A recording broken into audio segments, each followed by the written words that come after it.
Welcome to the 1994 British Touring Car Championship. Right then, hello and welcome to GTR 2 and welcome to round 1 of the 1994 British Touring Car Championship from Thruxton. Yes, I know, this series has been long overdue. 1993 ended in 2018. That really sounds weird saying it like that, but yes, 2018 is when the 1993 championship finished and this championship was due to take place in 2019. But unfortunately, because of things out of my control, that didn't happen. I did try and get the series resumed back in 2020, but again, the mod just wasn't ready. There were a lot of things wrong, and so I decided to just cancel the series completely until the mod was fixed. Is it fixed? Not quite. There are a few things that still need fine-tuning, but we'll get to that throughout the season. But for now, I've made you wait long enough, way long enough, so I'm going to hand it over to Fury for the grid walk for round 1 of the 1994 British Touring Car Championship from Thruxton. And it's been a long time coming then, but here we are. Round 1 of the 1994 Auto Trader RAC British Touring Car Championship at Thruxton is about to get underway. And it's a new face on pole position. Series debutants Alfa Romeo with Giampiero Simoni and Gabriele Tarquini put up a front row lockout for Alfa Romeo. All Vauxhall for the now RML run cars, Jeff Allen and John Cleland on row 2. And then it is the two BMWs, defending champion Jochen Winkelhock alongside Steve Soper. Alain Menu, Will Hoy next up, 7th and 8th, with the very first of the new TWR Volvos of Rickard Rydell in 9th. Andy Rouse in his self-built Ford Mondeo is 10th. Next up, Tim Harvey, Paul Radicic, row 6. Julian Bailey's Toyotas alongside Matthew Neal in one of the new-look Mazda Zadoses. Dan Bartlett next for Volvo on row 8 alongside the veteran Patrick Watts for Peugeot. David Leslie is next in the second Mazda alongside the first of the Total Cup for Privateers runners, James Thompson, who is James Kay's Toyota just behind him. Kifo Dor is next in the Nissan, rounding out row 10. You've then got Jan Lammers in the third one of the Volvos, alongside Eric van der Poel in another Nissan.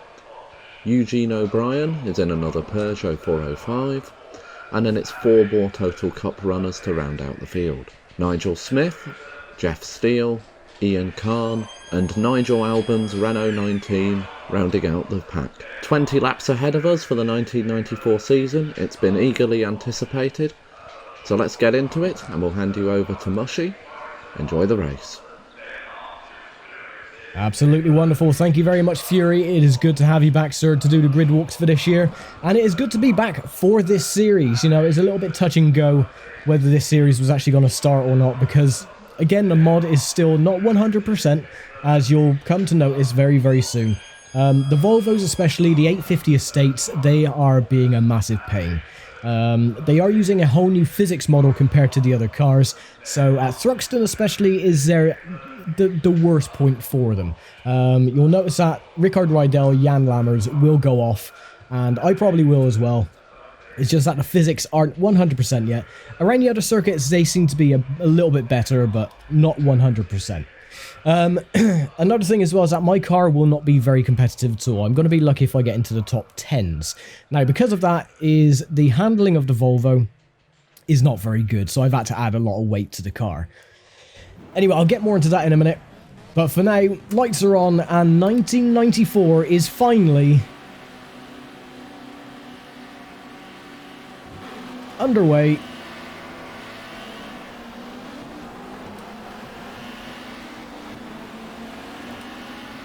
As we all barrel into Allards for the first time. A couple of cars going wide.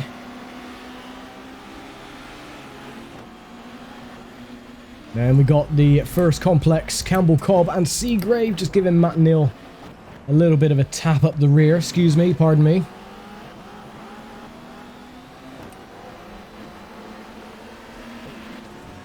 Oh, just dive up the inside of the Ford Mondeo.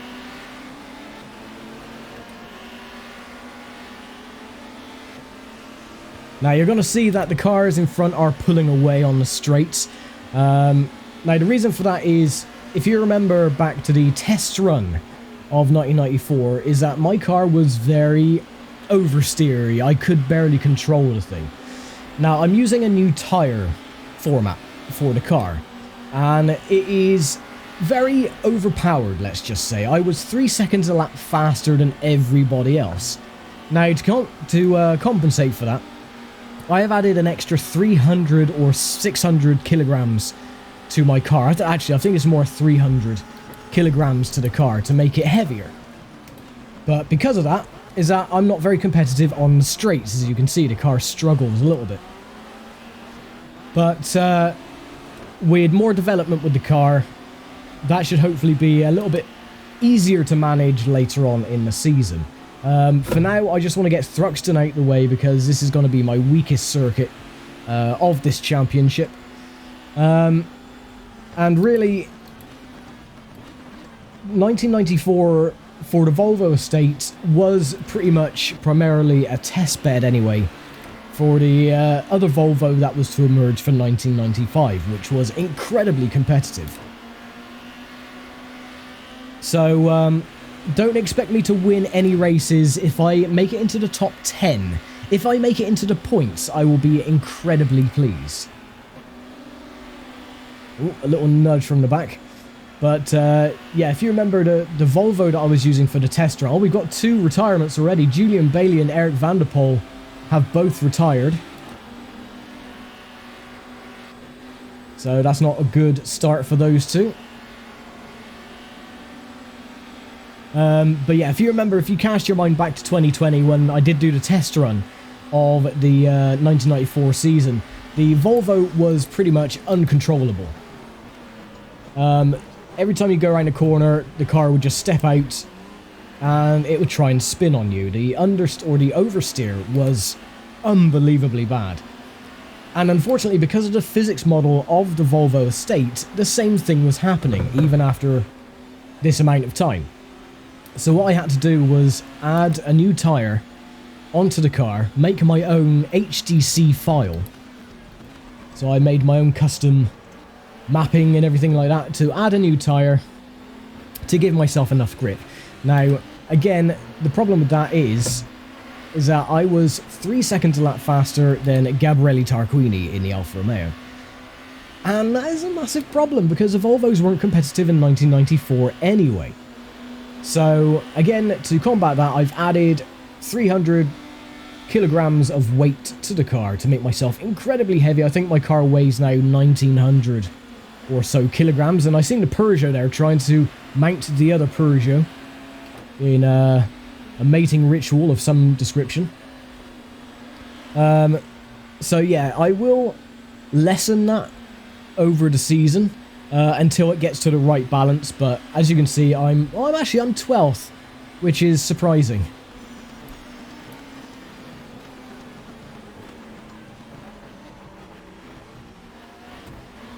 Get through club, which is the weakest part of this car because I am so heavy. The car doesn't want to slow down. Get through Allards once again. Starting lap 4, so we still have 17 laps remaining.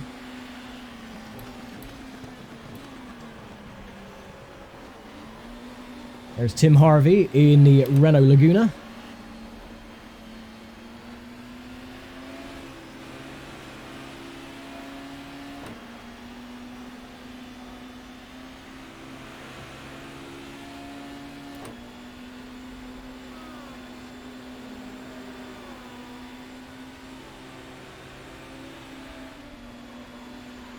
And you can see I'm still getting a lot of understeer as well, so I do need to lift off, which can be a bit of a problem. You see the Peugeot of Patrick Watts just creeping up slightly on the straights. And especially going around Church, the car loses a lot of speed. It scrubs off a ton of speed just purely because of the weight handicap.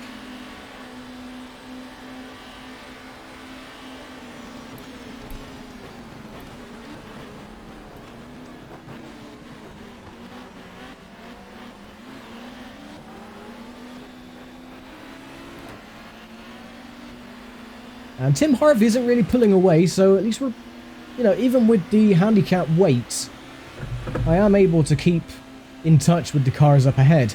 Nowhere near the pace of the Alfa Romeos though up ahead. But saying that, Gabriele Tarquini is dropped down to 4th from starting 2nd.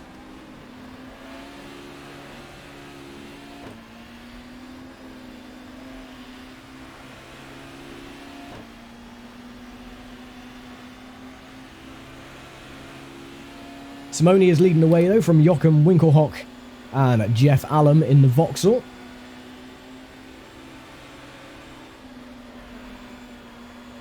Car understeering.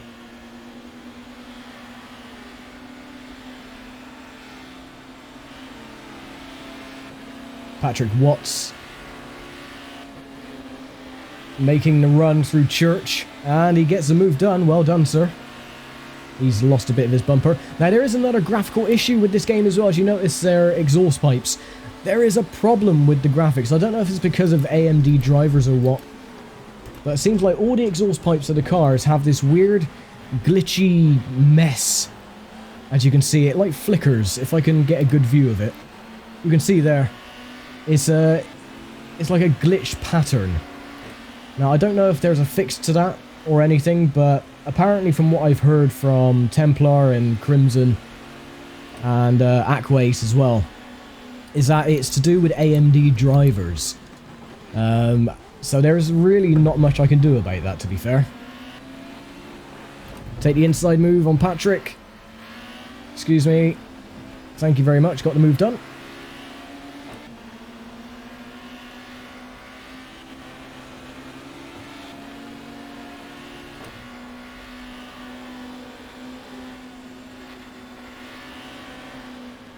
Oh, I've gone out a bit wide. Try and cut the corner in a little bit deeper. Yeah, 5th gear is the worst. The car really bogs down. You can tell that it has got a lot of weight to it. Paul Radicic trying to make a move.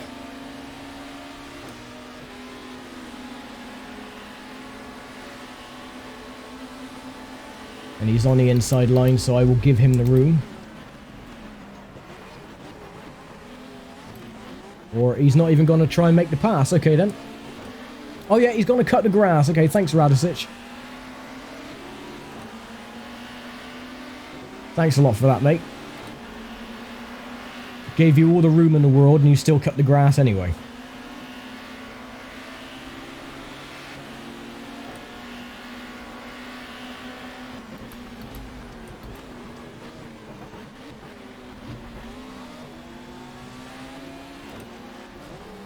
Excuse me.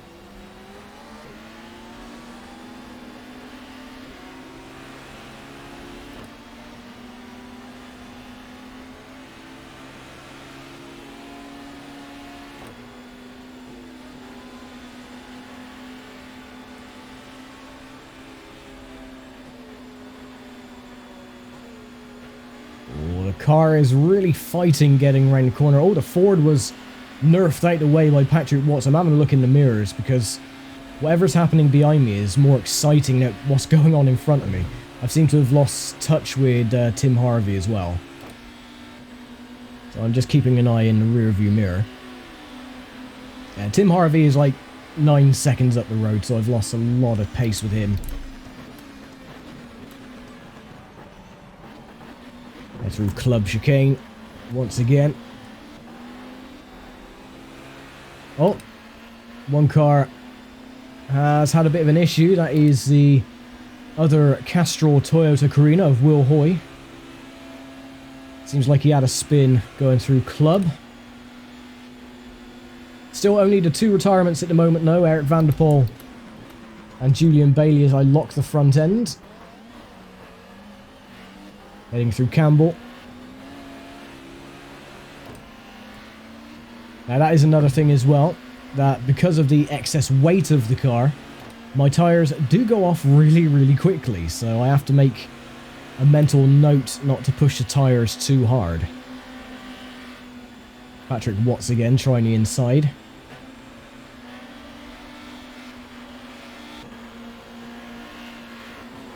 Oh, or just giving me a nudge. There's James Thompson behind as well on the other Peugeot.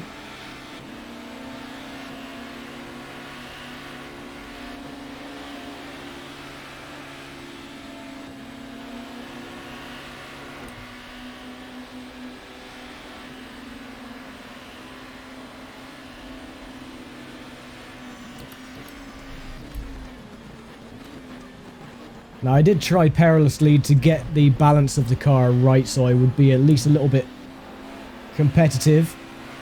But this was, you know, in some sense of the word, the sweet spot, even though I am not very competitive anyway.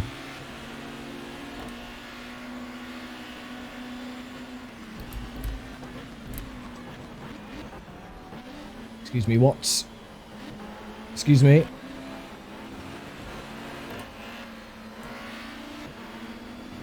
But, yeah, I think I mentioned back in the 1993 seasons that I never expected to be competitive in 1994. That is why I primarily went to the Volvo in the first place, because the estate was, again, like I said, it was more of a test bed with the development of the new car that came out in 1995, so...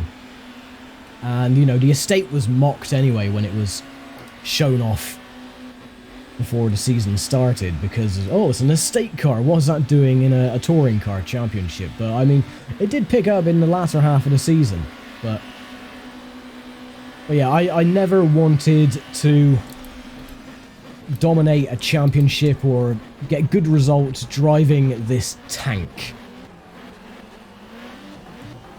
I wanted it to be as authentic as possible, so I want to, you know, drive in the mid-pack, pretty much like I was in the Carina last season. Tyres going off a little bit. Oh, James Thompson's gone wide as well. Just almost taking the rear boot lid off.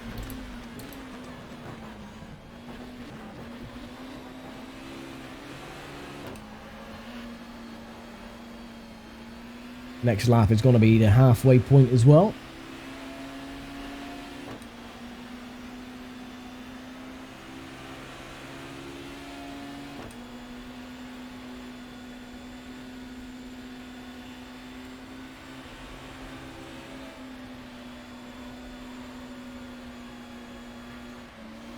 The car still wanting to understeer off.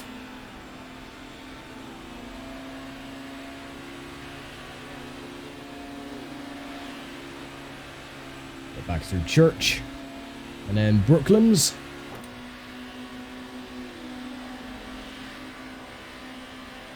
Here comes James Thompson again.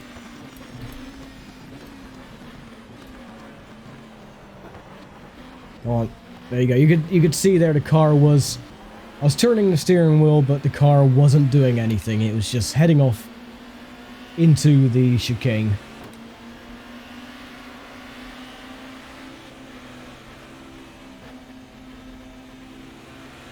And James Thompson has gone wide again.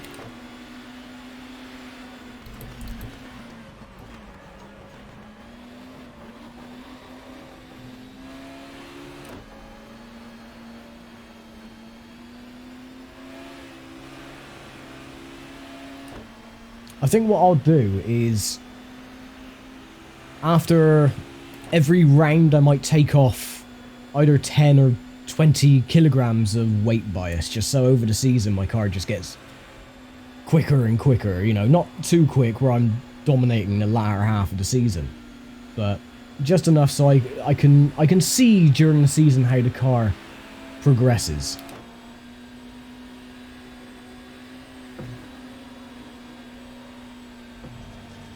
Where are my teammates anyway? Jan Lammers in 23rd.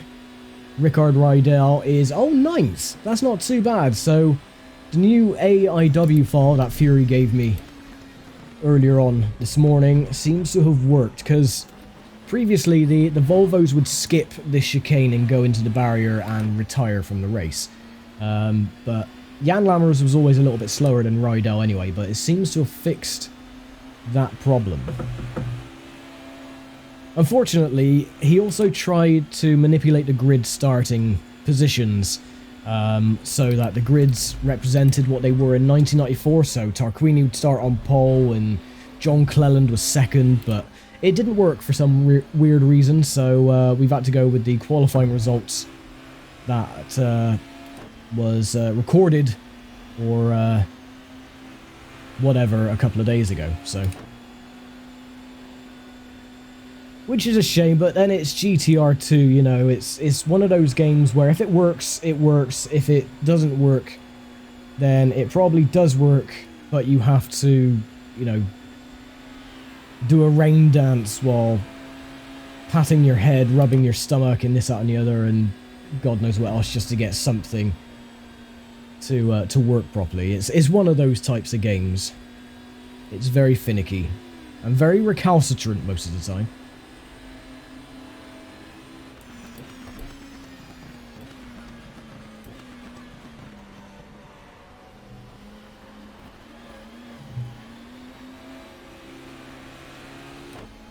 And we're starting at lap 13.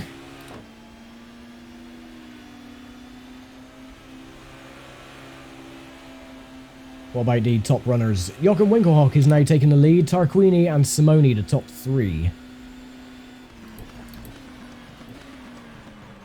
Which of course is very incorrect, but...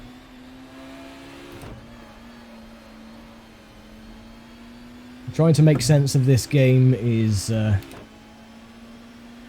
not an easy feat.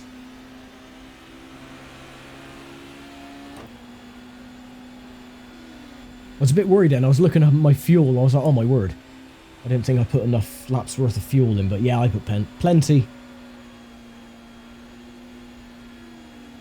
And at least we're pulling away from James Thompson now, 3 seconds adrift. Which is bloody brilliant.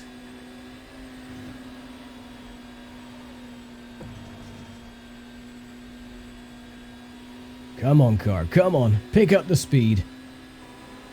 Now, if I didn't have the weight bias, the car would get to around about 145 miles an hour-ish. But with the weight bias, of course, it struggles to get up to 140 thereabouts, but...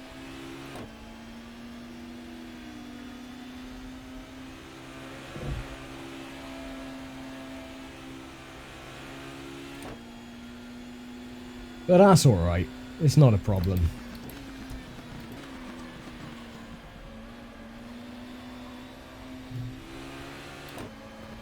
Looks like we're gaining a little bit on Will Hoy.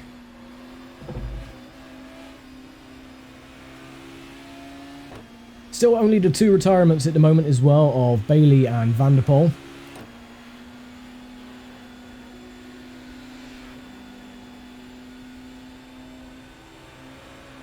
Last of the current runners is, of course, Nigel Albon in the Renault 19, who was a massive pain to get into the championship. For some weird reason, the game wouldn't recognise his car, and so it kept putting Roberto Ravaglia in his place, and it was just, oh, how we got it working in the end is that Fury had to put the championship file, which was fine, through the championship manager. And then it just started working, so I have no idea. Originally, I was just going to take Albon out of the championship, so we would be 1 car down, but no, we were adamant to get it working because of authenticity and all this gubbins, so. 6 laps remaining. I'm going to try and catch up to Will Hoy, so...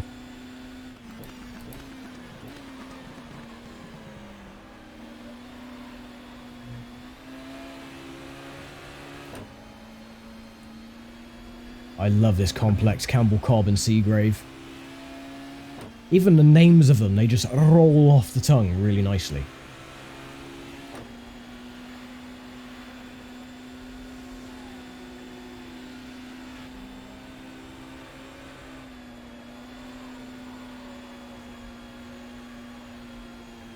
You can hear the tires squealing, where the grip levels have decreased.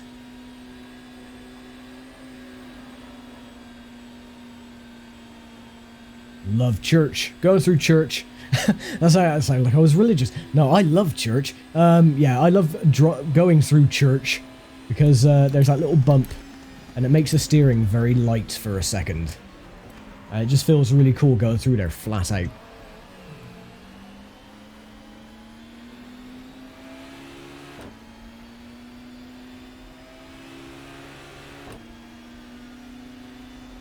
Back through Allards.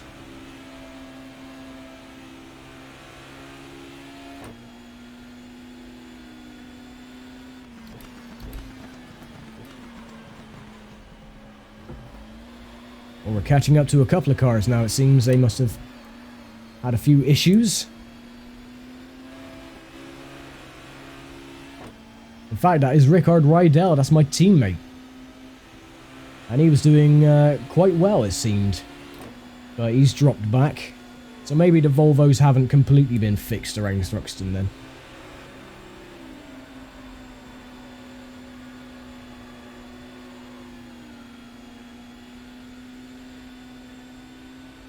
Come on, car. Pick up a little bit of speed. Keep it in 5th going through church. And whack it into 6th. Get up to around about 137-ish.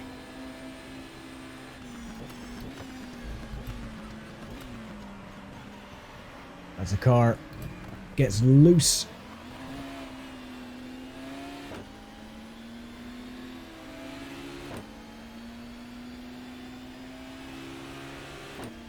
Lap 17 of 20. Oh, and Nigel Albon has pulled off the circuit and is out of the race. And one good thing about this game is that he was far enough off the circuit that the game deemed him not a hazard to the other drivers. So every time we go around Allards now, you'll see Nigel Albon on the side of the circuit. Just like it was in real life, because you'd get cars, you know, pulling off left, right and centre, and they'd litter the track back in the day. They wouldn't bring out safety cars back then either. That was, you know, pretty much unheard of. And we got another retirement as well. James Kay has also retired. I don't know if those two are connected in some way.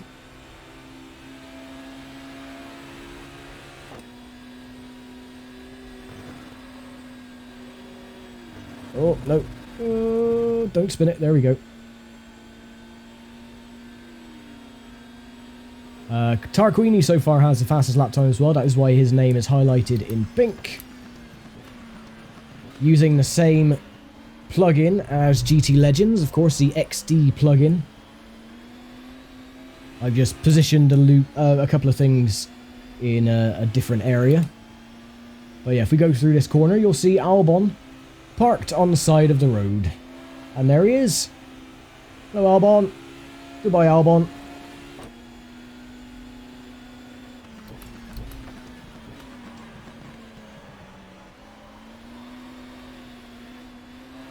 And I remember watching the footage or watching the race from Snetterton in 1994.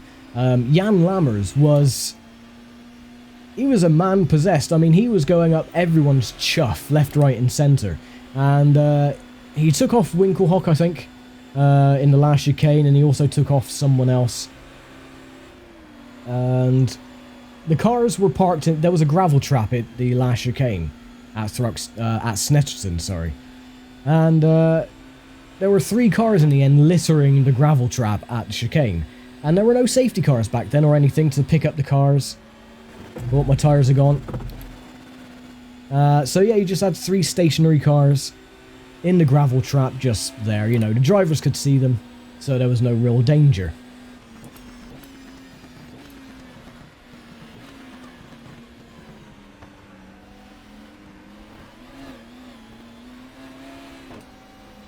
And that is why I have disabled the safety car in this championship as well. Because I think we did have a safety car in 1993 at Knock Hill.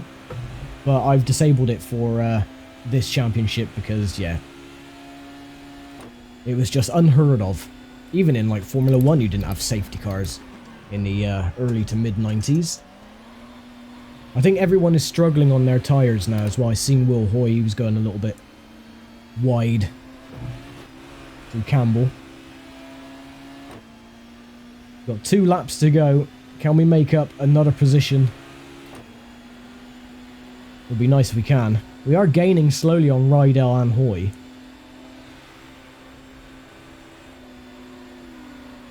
Tyres screeching under the turning pressure.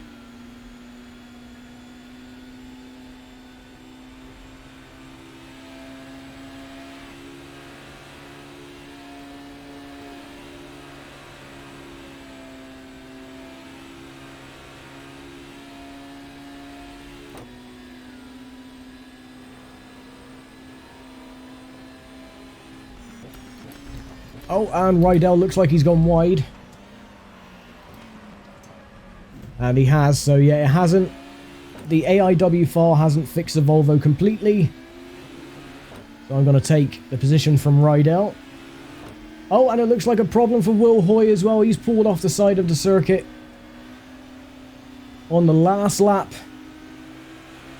And I am now in front of my teammate and on course for a top 10 finish.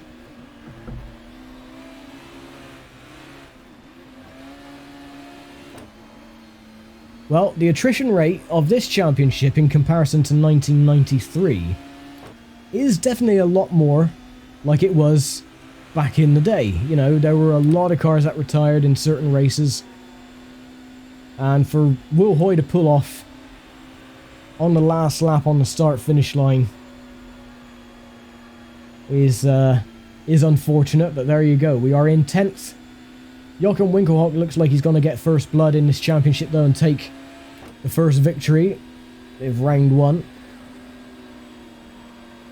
Come on, oh, get it around. And he does, so it's Winkelhock, Tarquini and Simoni the top 3.